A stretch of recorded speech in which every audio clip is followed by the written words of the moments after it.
अरे, ये तो औरत की हंसी लग रही है। मगर जंगल के बीच कोई औरत क्या कर रही होगी? सही कह रहा है तू, पर आवाज कितनी मीठी है। चल देखते हैं कहां से आ रही है। दोनों धीरे धीरे उस आवाज की दिशा में बढ़ने लगे। पेड़ों की टहनियां उनके कपड़ों को खींचती, जैसे रोकना चाहती हों। थोड़ी दूर जाकर उन्होंने देखा, एक बेहद खूबसूरत लड़की पीपल के पेड़ के नीचे खड़ी थी। उसकी लंबी चोटी, गोरा चेहरा और बड़ी बड़ी आंखें मानो किसी को भी सम्मोहित कर लें। वो लड़की सचमुच किसी स्वप्न जैसी लग रही थी।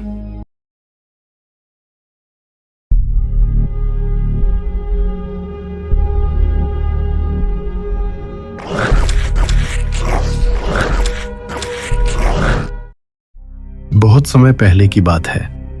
दो घनिष्ठ मित्र अरविंद और राघव रोजमर्रा की उबाऊ जिंदगी से थक चुके थे। एक दिन उन्होंने तय किया कि चलो जंगल की ओर चलते हैं, शिकार भी हो जाएगा और रोमांच भी। वो दोनों सुबह सुबह निकल पड़े। सूरज की किरणें पेड़ों की शाखाओं से छनकर जमीन पर सुनहरी धारियां बना रही थीं। मगर जैसे जैसे वो गहराई में बढ़ते गए, जंगल का माहौल बदलने लगा। पक्षियों की चहचहाहट धीरे धीरे कम हो गई और उसकी जगह अजीब सी खामोशी ने ले ली। अचानक कहीं से मधुर हंसी की गूंज आई। वो हंसी इतनी मोहक थी कि उनके कदम खुद ब खुद रुक गए। अरे, ये तो औरत की हंसी लग रही है। मगर जंगल के बीच कोई औरत क्या कर रही होगी? सही कह रहा है तू, पर आवाज कितनी मीठी है। चल देखते हैं कहां से आ रही है। दोनों धीरे धीरे उस आवाज की दिशा में बढ़ने लगे। पेड़ों की टहनियां उनके कपड़ों को खींचती, जैसे रोकना चाहती हों। थोड़ी दूर जाकर उन्होंने देखा, एक बेहद खूबसूरत लड़की पीपल के पेड़ के नीचे खड़ी थी। उसकी लंबी चोटी, गोरा चेहरा और बड़ी बड़ी आंखें मानो किसी को भी सम्मोहित कर लें। वो लड़की सचमुच किसी स्वप्न जैसी लग रही थी। उसकी मुस्कान इतनी मोहक थी कि पल भर को अरविंद और राघव दोनों अपने डर को भूल बैठे। लेकिन साथ ही उनके दिल में एक अजीब सा संदेह और खिंचाव भी जाग रहा था। अरविंद को अचानक अपनी माँ की बातें याद आईं। बेटा, जंगल में अगर किसी अनजान सुंदरी से सामना हो तो सावधान रहना। कई बार वो यक्षिणी भी हो सकती है। उसका दिल तेज धड़कने लगा, लेकिन राघव की आंखों में बस उस लड़की की सुंदरता छाई हुई थी। अरविंद, देख तो कितनी सुंदर है। शायद भटक गई होगी। हमें मदद करनी चाहिए। नहीं राघव, कुछ गड़बड़ है। इतनी गहराई में कोई लड़की अकेली, ये सामान्य नहीं है।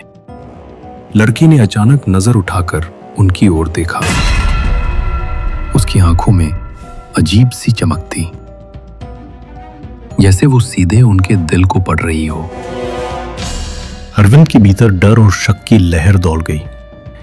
लेकिन राघव अनजाने ही उसके आकर्षण में बंधता चला गया। उस पल हवा और ठंडी हो गई। पत्तियां बिना वजह सरसराने लगीं और ऐसा लगा जैसे जंगल खुद चेतावनी दे रहा हो कि कुछ बड़ा होने वाला है।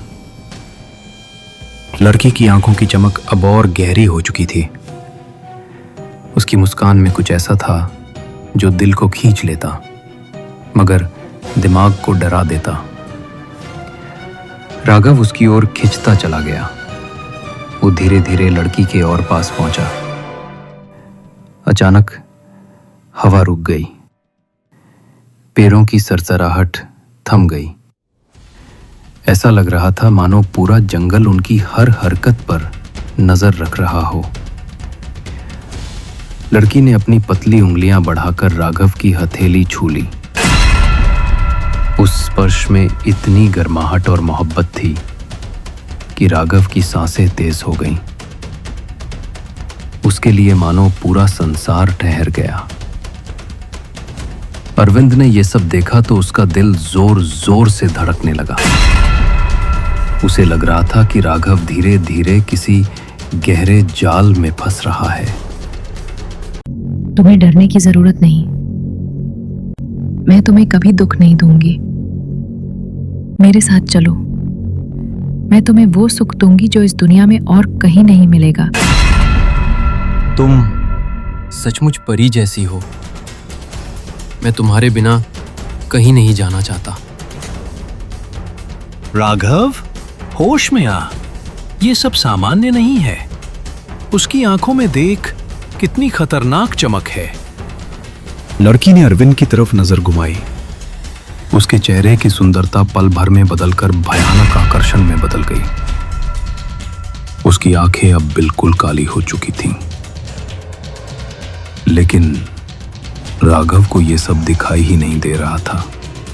उस पल रोमांस और डर एक साथ हवा में घुल गए थे। जहां राघव के लिए वो लड़की मोहब्बत का सपना थी, वहीं अरविंद के लिए वो मौत का साया। रात अब और गहरी हो चुकी थी। चांद की रोशनी घने पेड़ों के बीच से मुश्किल से छन कर आ रही थी। हवा ठंडी और भारी लग रही थी, मानो किसी अदृश्य शक्ति ने पूरे जंगल को जकड़ लिया हो। राघव पूरी तरह लड़की के जादू में बन चुका था। वो उसकी ओर बढ़ा ही था कि अचानक अरविंद ने देखा, लड़की का पैर जमीन को छू ही नहीं रहा था। वो हवा में हल्की सी तैर रही थी। अरविंद का खून जम गया। उसे यकीन हो गया कि ये कोई साधारण इंसान नहीं, बल्कि यक्षिणी है। राघव, पीछे हट। ये इंसान नहीं, यक्षिणी है। नहीं, वो मुझे चाहती है।